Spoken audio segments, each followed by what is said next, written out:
to you all, I was wondering, was he really talking about me? Because he did it so well. The Toastmaster, fellow Toastmasters, distinguished guest of this house, and to everyone here that has treasures in their life that they cherish a lot. My name is Okoli Osita, and I'm here to talk about the treasures in my life. Now these treasures, I'll simply call it the moments and the people that have impacted my life, and they are my experiences. The things that have gone through in my life, the things that have made me who I am as we speak right now.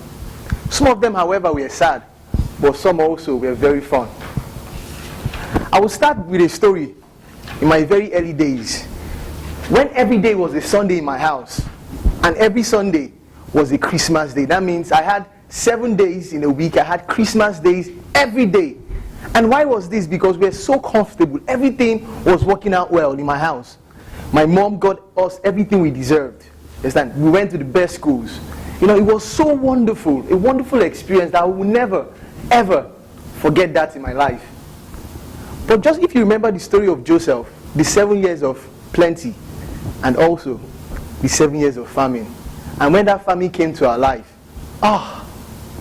man, we experienced poverty. I don't know if any of us here has such experience, whereby the meal we cooked were rice, red oil. Did I hear somebody say chicken? No, it wasn't chicken, it was onions. Onions was our chicken. And we ate that for days. And the most annoying part was that some people still came to my house to ask for that.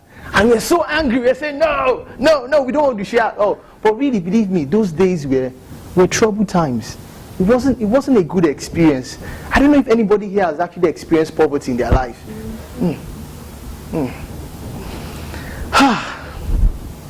However, I learned something from that, and I still treasure it till now. And what I learned was this, that life is in seasons. That seasons come and season goes. Well, however, what you do with it really counts. So if something is happening to you now that is bad, don't beat yourself up. Just relax. Enjoy yourself. Another such experience also was in the area of my career.